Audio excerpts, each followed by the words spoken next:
Okay, so Okay. welcome. This is going to be a new segment where I talk to professionals that are aligned with the woman's intuition, and how we support each other is super important. So my name is Edna, and I am the photographer for Beyond Beauty Boudoir. My name is Michele Taylor, and as Edna said, I have a background as a professional woman in leadership roles in the areas of education and psychology. I currently hold a doctorate in organizational psychology, but I have been lately doing individual as well as group consulting on a variety of topics related to individuals and groups in transitions. So that sounds really broad, but what I do is very broad. Yeah. Okay, so go ahead and tell us about how you've gotten to this point in life where you do consulting for individuals and the masses. Okay.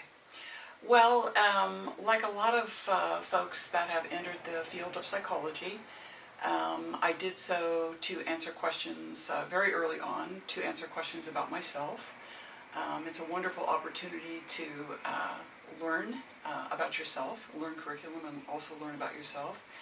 And the deeper that I got into my degrees, culminating in my doctorate, the more I felt that there was a particular area of professional area that I needed to and wanted to explore, which is empowering women. And I want to expand on that just a little bit because it sounds sort of cliche when we talk about empowering each other, right? Yes. I wish there was a better word. But as a matter of fact, the lives that we lead are more complicated now than they ever have been. And so empowerment means sharing information, like Edna was saying, connecting with each other, helping each other.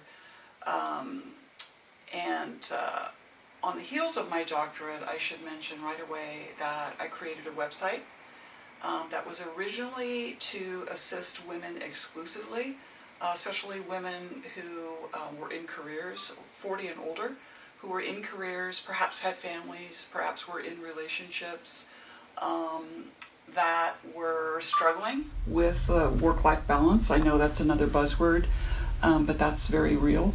And so my original website focused on developing or maturing as a professional woman, a wife, a mother, etc., what have you. But what I discovered through my response to my website was that men and women alike, younger than 40, older than 40, were all craving the same kinds of information and wanting to cover the same kinds of topics. We're tired of just going to the bookstore and grabbing another book on self-help. They wanted to talk specifically about growing older,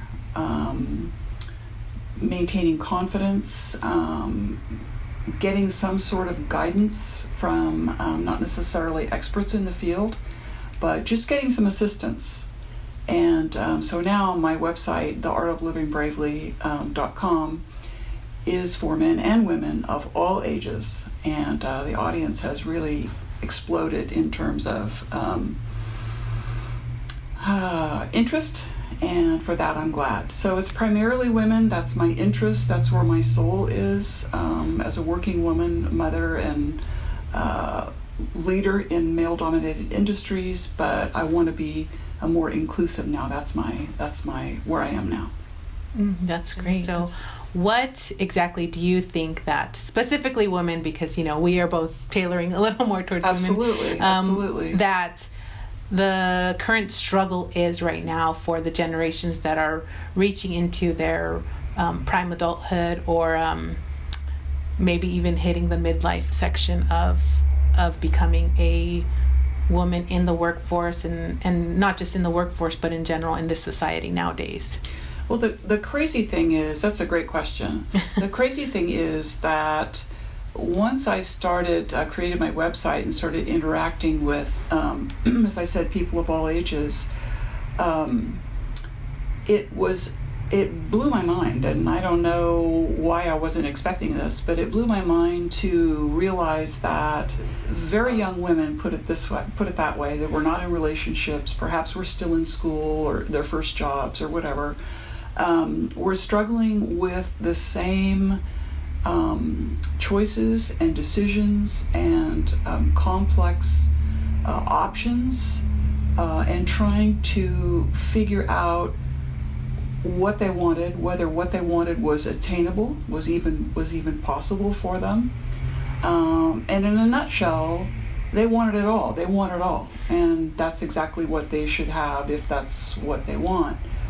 But what I discovered was that there's a reason that CEOs, men and women, there's such a vast discrepancy between the number of male CEOs and female CEOs. It's not because we aren't intelligent, it's not because we can't be aggressive and driven, ambitious, all those things. But if you look at the research, you look at the studies being done on why, I think we're at like 20, we just went up 6%. So maybe we're 25% women leaders in all Fortune 500 companies, and there's something called the Ritchie 3000 rubric. But bottom line is there are very, very few women leaders. We're not just talking about having a seat at the table in a corporation. We're talking about being in leadership.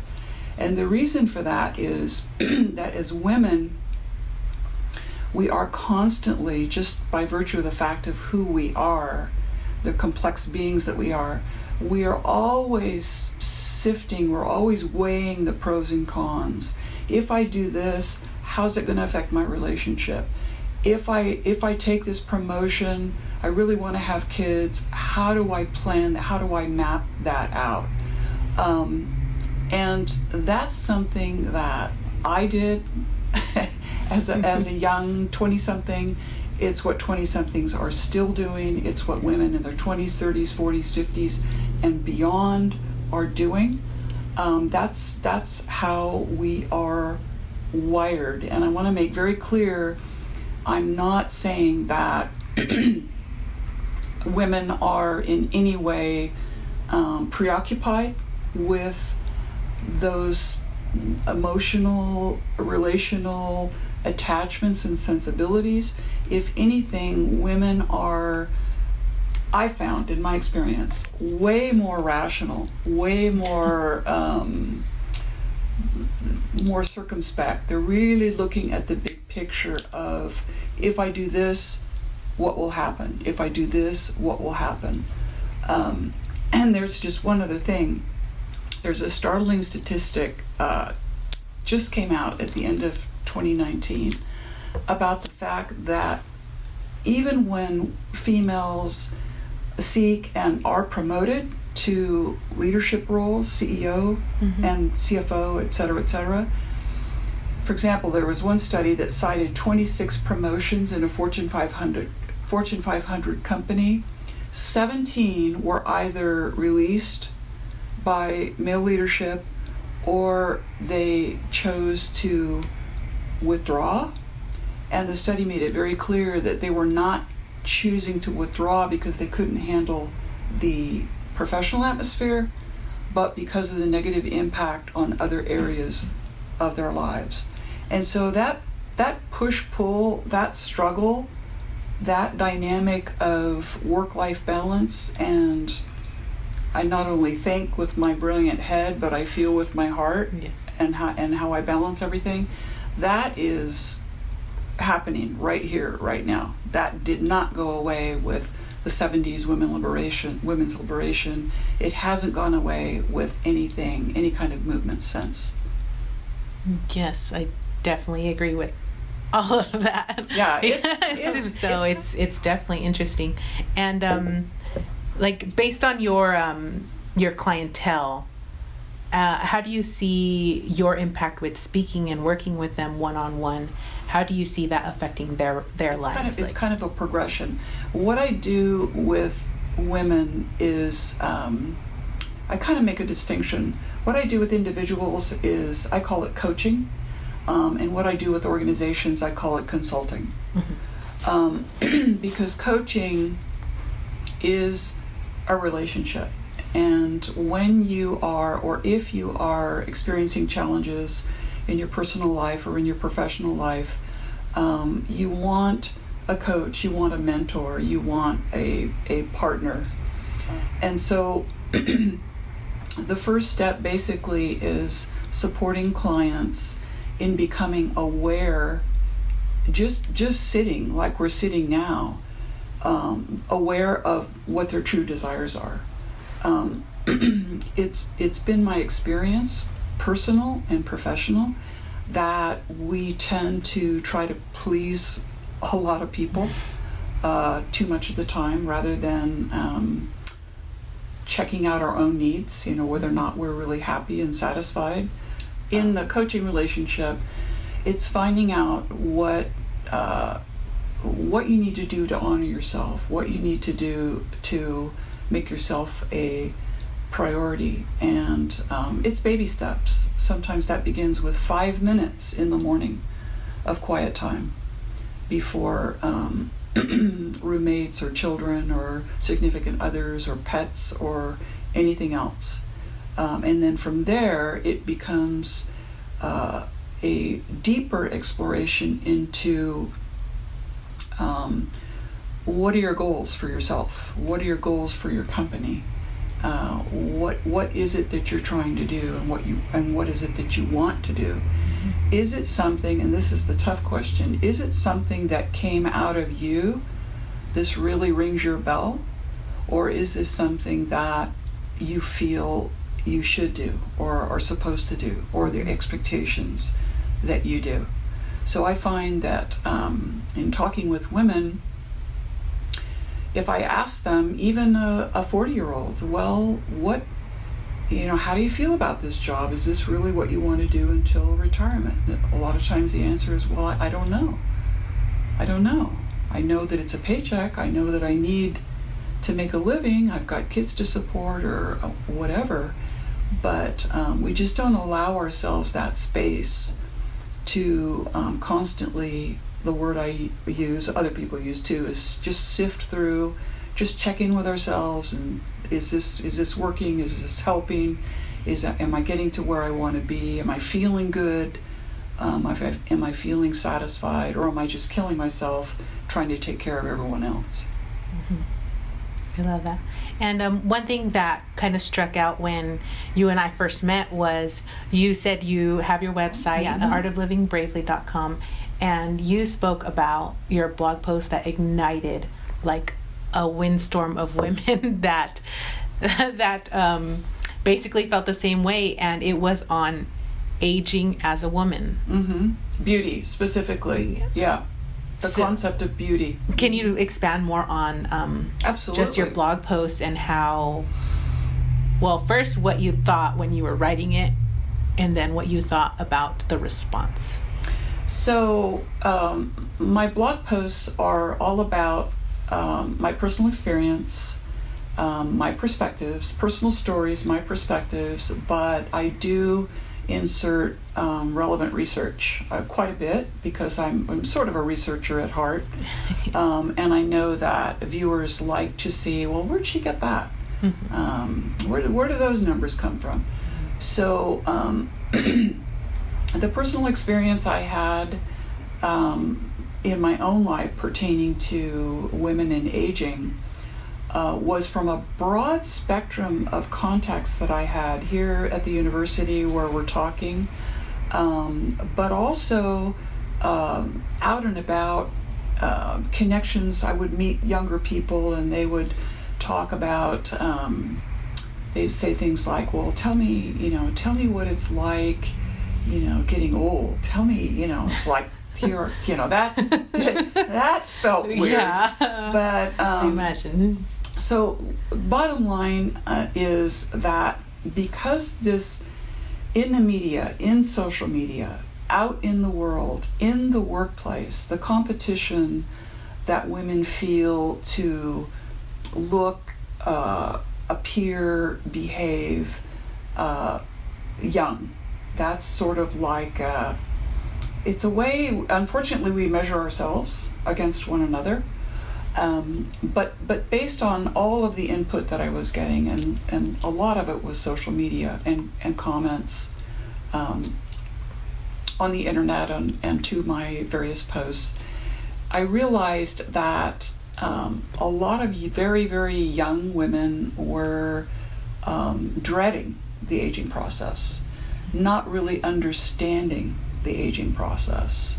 And I'm going to flip that on its head really quick, because there are a lot of older women who are approaching midlife that don't understand or accept just the natural stuff that happens when you reach midlife as a woman.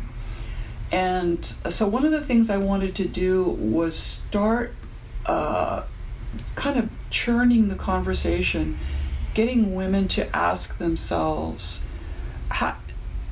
what do I want to present to the world? Is perfection what I'm after?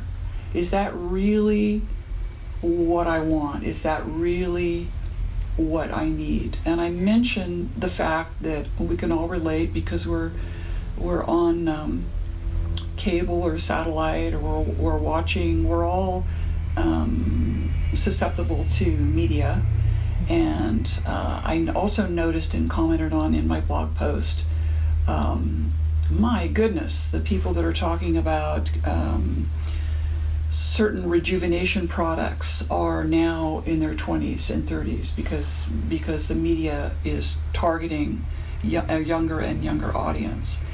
And I got a little, not riled up about it, but I became concerned by the fact that a lot of younger women that I spoke to were actually letting this information in, letting it bother them, and taking some really drastic steps to alter their appearance before they even had a wrinkle, so to speak.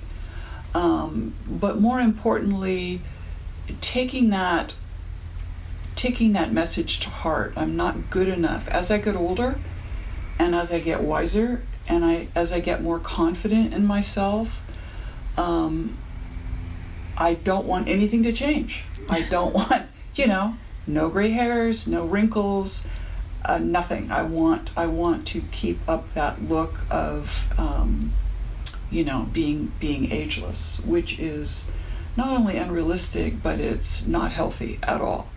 So there was a response to this particular blog. I can't remember what it was, a particular post. I can't remember what I called it. I've written two about our changing beauty as we age.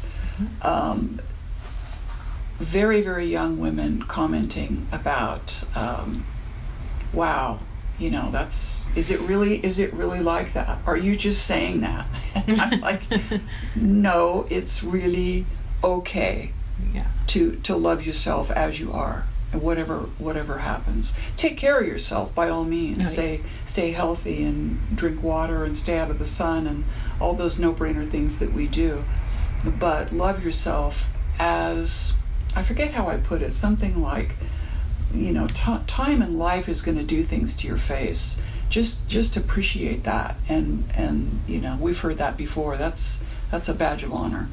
It is. I always say, the scars are your story written on your skin. Absolutely. So I'm definitely a proponent to the whole embracing the age and stage you're in, and letting life happen. As a woman, because I mean, I'm not saying like whatever comes, don't fight it, because there are some things you do want to prevent before they get too bad. But embracing the new stories, the scriptures on your body, it's definitely something that I'm a proponent of. Well, and I want to make a point. You just reminded me of something, made me think of something too that's so important. Women, sometimes we're our own worst enemies. We get into this competition thing, whether it's hair or makeup or skin or weight or height or clothes or whatever, we need to realize that there's tremendous value and power in supporting one another, and not being critical, and encouraging one another, whatever we want to do, whatever, but not being not contributing to the insecurities that a lot of women already feel as they get older. We can and should be doing more to help one another. Mm-hmm. I definitely agree. And going off of that, do you feel that there's something you as a professional could say to, the audience or whoever is out there that could kind of help them turn the tide on their own thoughts, or at least start the conversation for future generations? Because every woman influences a woman, whether it be your child or your friend, Absolutely. The little girl walking across the street every day that she watches you as you get home or leave for work, or is there like a small piece of advice you could give to all women, because all women are raising women in one way or another? Absolutely. Well, there are a bazillion things that we can do every day, all day. Right. And one of the big ones is recognize how powerful you are as a person. Regardless of your age and your circumstances, recognize your personal power, the things that you give to other people, especially to a younger woman or a girl, a daughter or niece, or it doesn't matter. The power that you have to influence. But backing up, I think one of the things that we struggle with, and I mentioned this earlier, I'm going to link back to it. One of the things that we struggle with is self-care, but even deeper down than self-care. Self-care makes you think of like bubble baths and herbal teas and breathing, and okay, I'm going to go do my hot yoga. That's my self-care. But even before you do that, it's in your quiet moments, and I recommend that women do this every single day. Whatever affirmations that you want to come up with, the simpler the better, in my opinion. Whatever way you can infuse yourself, or I think of it as breathing in and breathing out. Breathing in health and well-being. I am okay. I'm going to be okay. I'm where I need to be. I'm going to do baby steps today, whatever my goal is. There are a lot of women out there dealing with some major stuff. I have in my mind a 23-year-old who I've been communicating with, is still living at home and dealing with that. All kinds of struggles with parents controlling the money, parents controlling coming and going, because she's just been convinced that that she doesn't have a brain in her head, and she's not strong enough to venture out on her own, and it breaks my heart. So recognizing that you are extremely valuable. There's a reason that you're here on this earth. There is meaning behind your life. Maybe you haven't found it yet, but the meaning is, number one, the relationship with yourself, and then once you've got that kind of squared away, the relationship with other people. But it can't just be giving out energy to the world and the people that you care about.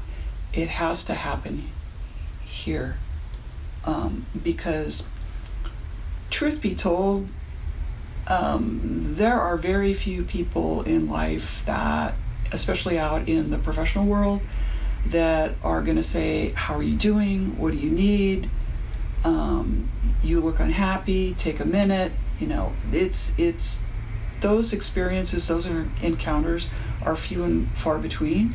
So it's kind of like before you get dressed in the morning and leave the house or the apartment, you've got to prep yourself with those words of encouragement, and do it as a habit, do it as a routine, do it as, I hate to use the word mantra, but do it as a mantra, so it becomes habit. I love that. I absolutely love that. And I appreciate your time. Do you have any extra parting words, advice as a professional?